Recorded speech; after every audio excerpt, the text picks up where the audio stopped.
Press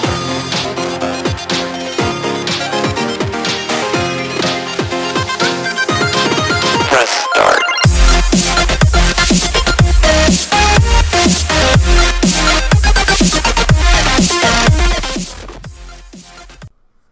What's up YouTube? Danny Hype here with another deck profile. Today we got none other than Frieza, Ultimate Form, Golden Frieza, and I'm telling you guys this deck is really fun. So a quick story of what I'm doing right now. So I'm trying to win a tournament, obviously. I've been saying with my other videos, with every different leader. I want to show you guys that this isn't just a Vegeta meta, this isn't just a Chomp or whatever you're seeing in your locals. Honestly, anything can beat anything. You just need to know how to play the game and work around some leaders. Obviously, you'll have a tougher time against Vegeta and some of those other decks, but I'm telling you, this Frieza one, I got a really good deck here, and I think you guys might like it. So I did play it in 3 tournaments.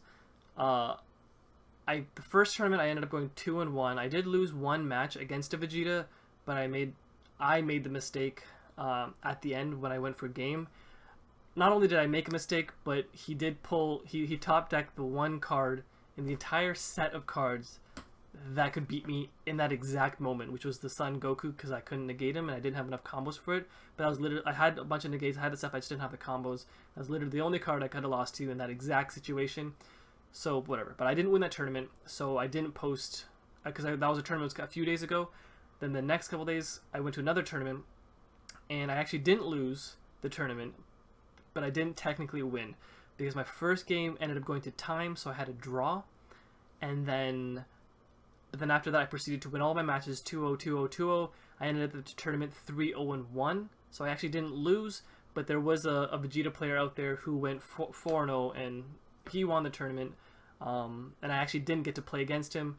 I'm not saying I would have won or what, but I didn't get to play against him, so I could never have touched first, but I did get second, and I did get prizing, so I was happy about that. But I really wanted to win a tournament so I can show you guys that this can win a tournament, and I did. So then I took it again to another tournament for the third time's a charm. I took it to another tournament, and I won the tournament 3-0. I went 3-0, and yeah, so I won the tournament. I played against Vegeta in the finals. I played against a variety of different decks, literally almost every deck. I played against a Beerus, a Champa, Vegeta, Goku, Beerus. Like, it literally, our community has a bunch of different decks. It's not just a bunch of Vegetas, although there's obviously more Vegetas than any other leader right now, but our community that we've been playing it has a lot of different variety of decks. So that's why I've been able to do, honestly, really good with this Frieza deck. And I'm telling you, like, I'm going to explain when I show you the deck profile of why it's not cheap, but like why it's kind of like, oh man, this is actually pretty good. This is a pretty good deck. I'll explain it when you see the cards. But yeah, I hope you guys enjoy this deck. So far I've won a tournament with all 4 leaders, all 4 blue leaders at least. Now I'm going on to yellow Frieza as the next stop.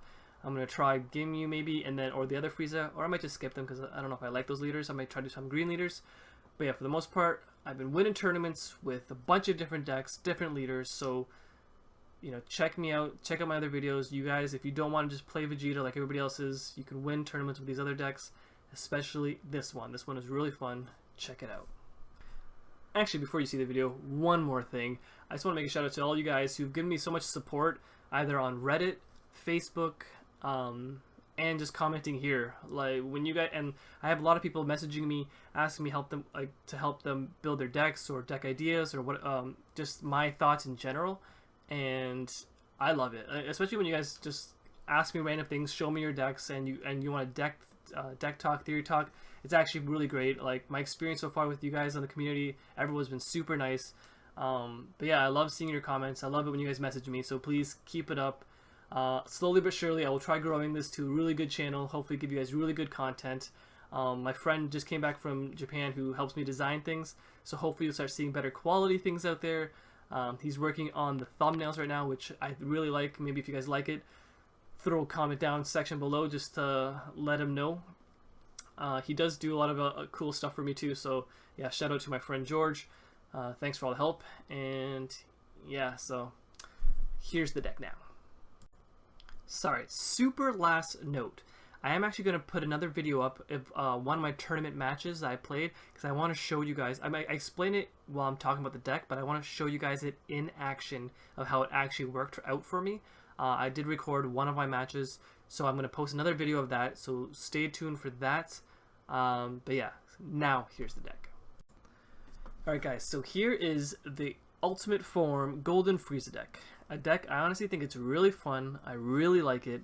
I do want to make some tweaks and keep play testing with the other tweaks, but this is the one that I've been playing in the tournaments lately and that I just recently won and pretty much gone undefeated with this deck.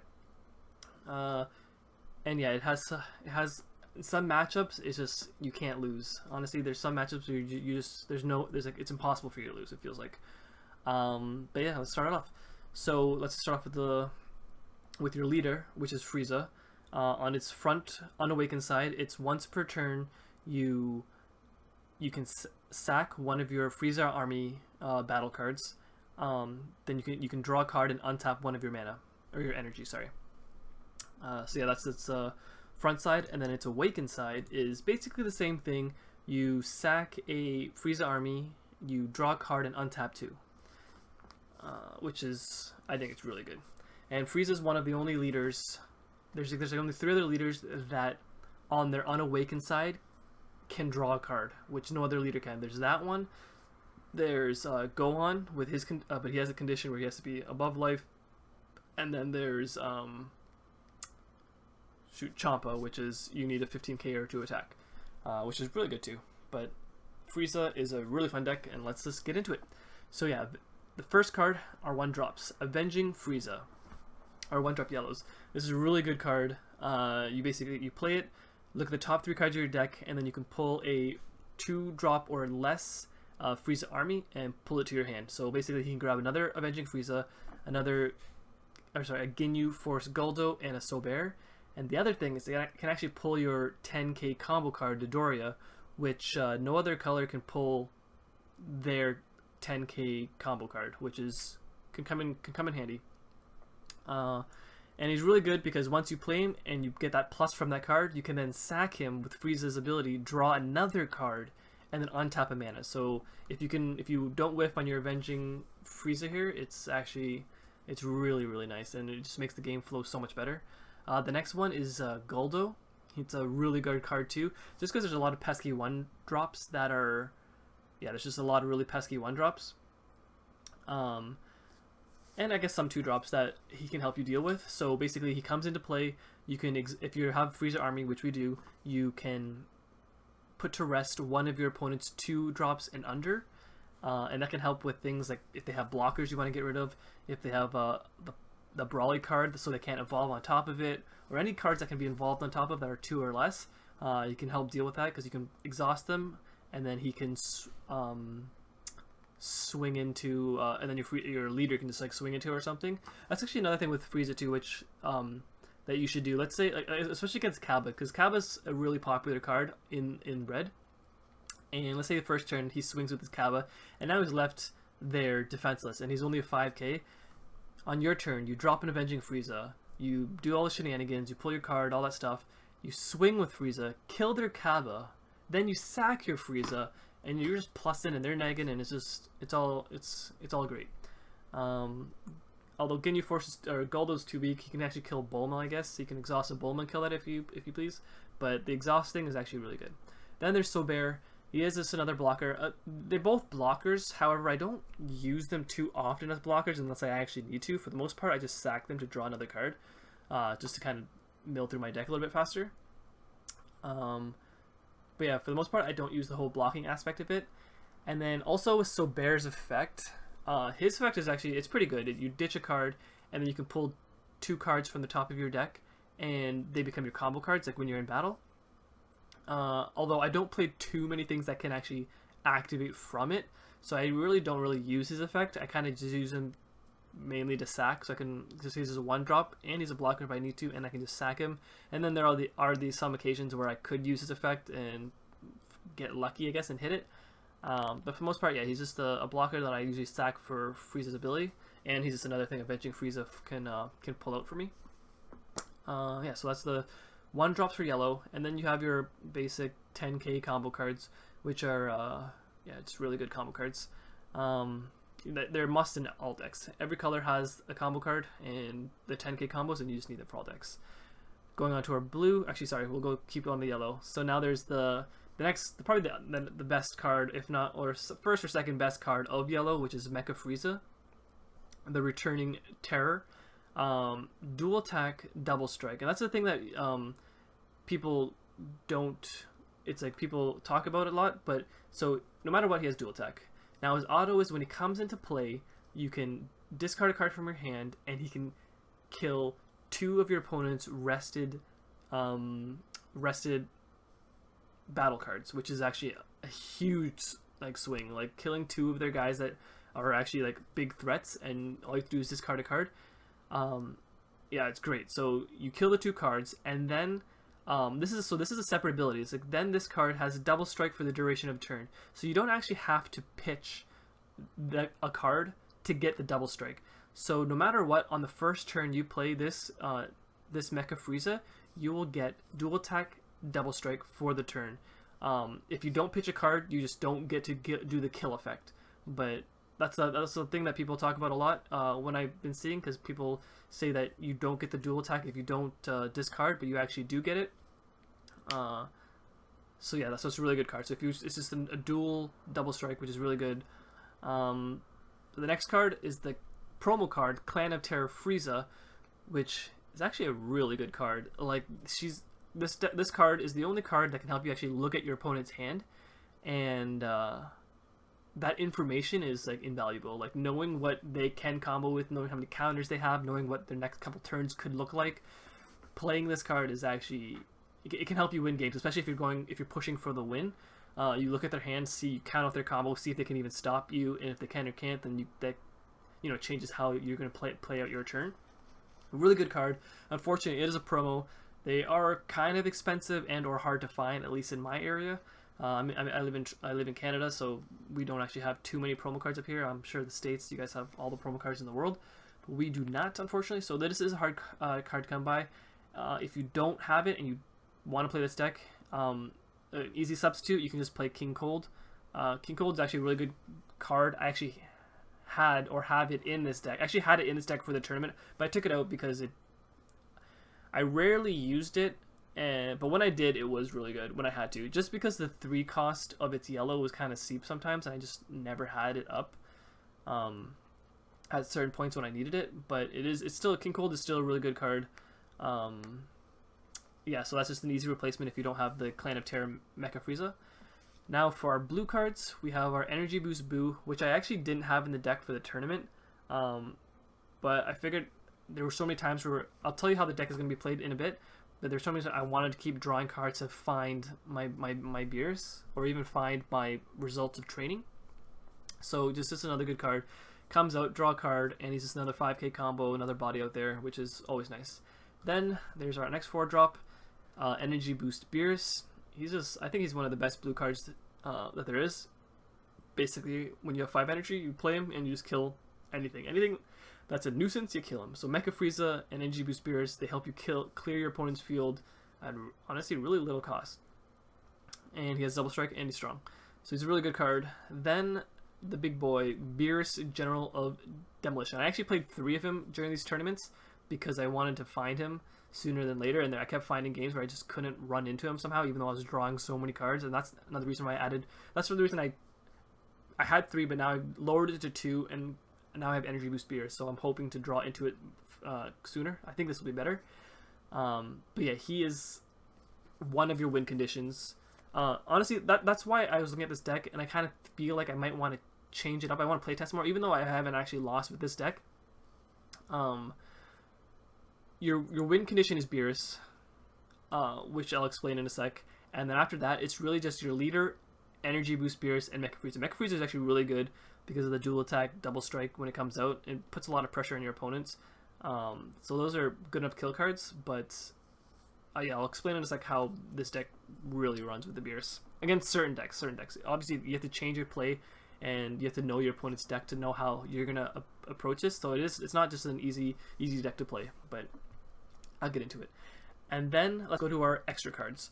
This is where I'm a bit iffy on actually one of the cards at least, so I'm not 100% sure how it worked out fine, but we'll just get into it. So the next card is Crusher Ball. Now I think Crusher Ball is easily the best yellow card. Yeah, it's easily the best yellow card. Crusher Ball stops everything. Like, it stops the Beer 7-drop, it stops the 7-drop Goku, Sun, like the God Goku. It kills, like, negates Mecha Frieza. Not negates, but it stops Mecha Frieza from getting the dual attack double. It stops, and the big one it stops is Vados. That 5-drop Vados, that's really popular. Crusher Ball just nullifies it, and it's just, Crusher Ball is honestly one of the best cards in the game, I think.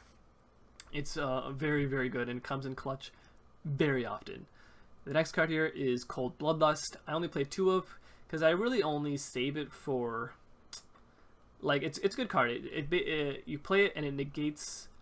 So if your Frieza card is yellow, the battle card played has its skills negated for the duration of the turn. So basically, if they play a hit or something, you can basically, if they play a hit, you can kill its effect. If they play the 6-drop Champa to try to kill your field or whatever, it just stops a lot of some effects. Really, just there isn't too many things that could really stop that would really hurt me. So that's why I only played 2 of. But yeah, it's still a really good card. Basically does what Crusher does in a sense, but Crusher doesn't let them attack. Then there's Senzu Bean. I actually had this at 3 before, but I lowered it to 2 just because I found I wasn't really using it too much during the game. I either used it as energy, or I just used it to give it to Mecha Frieza because it's for the turn, and Mecha Frieza can swing twice. After that, so that's our Senzu Bean. Next is our Whis Coercion, which is the counter card. Best counter in the game. It's basically a free counter. You just have 1 untapped blue and you can just play it. It's just the best counter in the game. Now, I'm going to skip this card because I want to talk about this more. Next card is Objection. This one's on the short list if I was going to cut cards, because I'm not 100% sure if I need the whole mana ramp. Only reason I'm playing this over Bulma is because Bulma and Whis are 7 cards to 8 cards in your deck, whereas this is just 4. And I don't need 2 different mana ramps. I kind of only wanted 1, and this just saved me space, so I played it. Plus, I usually have enough cards in my hand to play Objection early game. So yeah, I kind of liked it. But I want to try play testing it without it. But for now, it's in, and when you get it on the turn 2, it actually makes a big difference.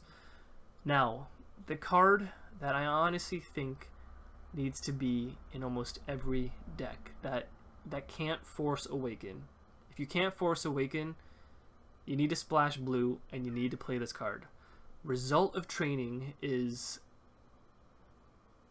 game-changing, and the fact that you can Force Awaken basically for 1 energy at 5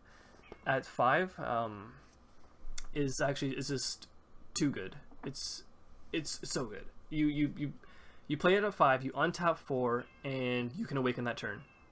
So why that's so good is because people can lock you at 5, and when you're locked, it's actually terrible. Being locked at so you can't awaken is terrible. So you definitely need, like, red has its Kaba, green has its Furious Yell Vegeta, blue just has Results of Training, and actually yellow doesn't have anything. Yellow doesn't have, except for the leader Ginyu can actually Force Awaken himself. For the most part, those are the only cards that can Force Awaken. That's why Result of Training is huge.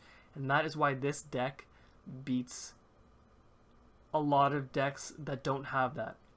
So let's say, my big example is I was playing against Champa decks, and I played against Champa. Actually, I played against a Champa, a mono red Champa, a mono green Brawly, and a mono Beerus deck. So the way that one sec. All right, so the way those games went down, because they didn't. So they usually, you're pretty safe when you have Kaba, because you can take your life Force Awaken. Furious Yell Vegeta, you can take your life Force Awaken when you're at 5. And actually, so for the Brawly, and then the Beerus one just didn't have any type of Force Awaken. So what do you do when your opponent never attacks your leader, and you're stuck at 8 health? You're stuck at 8 life. So the way my games went down, I did all my shenanigans, Avenging Frieza, Guldos, whatever. Every time they played something, I either Crusher Balled it, I killed it the next turn with Energy Boost Beerus. I Guldoed, I Crusher Balled, you know, every little thing. Or if I couldn't kill them on their turn or whatever, and they attacked me, I took the life.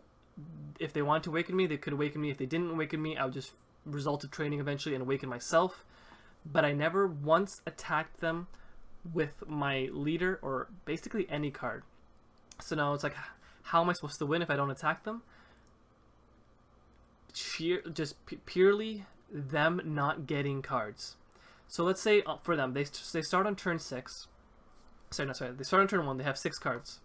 They don't draw a card on turn 1. They play an energy. They play something else. Let's just assume it's just nothing that gains them cards. So now they're stuck at 4 cards. Goes to my turn. I do whatever. I don't attack. Goes back to them. They draw their 5th card. They then play an energy back down to 4. They play another battle card. Now they're down to 3 cards. Rinse and repeat. Eventually, by the turn 4, 5, 6 comes up, I haven't attacked their health once, and unless they're playing a lot of draw power cards, which there's really just like, you know, the Boos, maybe some Bulmas to draw their cards, there isn't too much to help them draw cards in those specific decks. And eventually, they have to decide by turn 4 or 5, do they want to play one of their last 2 or 3 cards as energy, or do they want to save it? And for the most part, it's like, people either want to play energy or play something because they don't want to be left behind in an energy race. And then eventually they either don't play the energy, and I'm just getting further ahead of energy. Then come turn 7. All right, I've been killing everything that hits the board. I've been crusher balling anything, cold bloodlust anything, blocking, I guess, if I needed to. Comes turn 7, they have 4, maybe 5 energy, no cards in hand, maybe a couple cards on the battlefield that I might have left up. And I play Beerus, General of Demolition, and I kill them every time. Now they're stuck at 8. If they play a Kaba, great. They swing for once. They go down to 7, but they're still light years away from Force Awakening, thus not getting their leader's Awaken effect and drawing all those cards and drawing from their attack. So, yeah. So I was able to do that to them. The Brawly one was probably the. Yeah, Brawly was there. Yeah, Brawly couldn't do anything. Champa could still somewhat draw cards if they could play a guy and swing with it, a red card that was or just swing with something that was 15. They could still draw a card, but eventually that would run out, and they wouldn't be able to do that anymore because I kept killing the things that came out. And then the Beerus deck, he just literally had nothing he could do because he couldn't Force Awaken, didn't really have too much draw power, and yeah, I beat their decks basically just sitting there until turn 7, and that's what makes this deck really good, because it's really, you can get rushed. If they rush you, it's okay, because eventually you have a bunch of cards to help you mitigate that eventually. And like when you're at 4 and when you're at Awaken, drawing a card after sacking one of these guys and untapping mana, it just feels really nice. Mecha Frieza, Beerus, killing anything that hits the board, and then eventually, and Clan of Terror Mecha Frieza, just looking at their hand and playing at your game like that, it's just really good. Obviously, you have a harder time against, not harder time, but then you have to play the game differently when you play against Ginyu, because he can self-awaken himself. Vegeta, obviously the hardest matchup, which is probably the hardest matchup for most decks, but you can still beat Vegeta with this. You just need to know how to play against Vegeta in general, not just against this deck, just how to play against Vegeta. But yeah, for the most part, that's why Result of Training, if you don't have in your deck, I can't stress this enough, this is probably the most key card you need in any deck, or maybe even just your side deck. I know I play a lot of best of 1s in some of my tournaments. There are some best of 3 tournaments that I go to as well, so maybe you can just throw that in your side deck. But if you're playing, usually for the most part, you need to splash blue, because blue is just really strong, and you need Result of Training, especially if you don't have a Force Awaken, because people can lock you at 5, and or like I do, lock you at 8, and just eventually win the game because you're not drawing any cards, and I am. I hope you guys like this deck. I hope you guys like this deck, and I had a lot of fun playing it. Yeah, that's basically it. Leave any comments if you guys have any suggestions to help me improve my deck. Just leave it in the comment section below. If you have any ideas you could further improve on this deck, because I know this deck isn't perfect yet, but I think it's close to, and I'm just maybe missing 1 or 2 things, and it should be good to go. But for the most part, yeah, try this out. Couple games with your friends, maybe take it to a tournament, and I assure you, you'll win some games. You just need a little practice with it, because it's not Super easy to play, but it's a really fun deck. Thanks for watching, and I'll see you guys next time.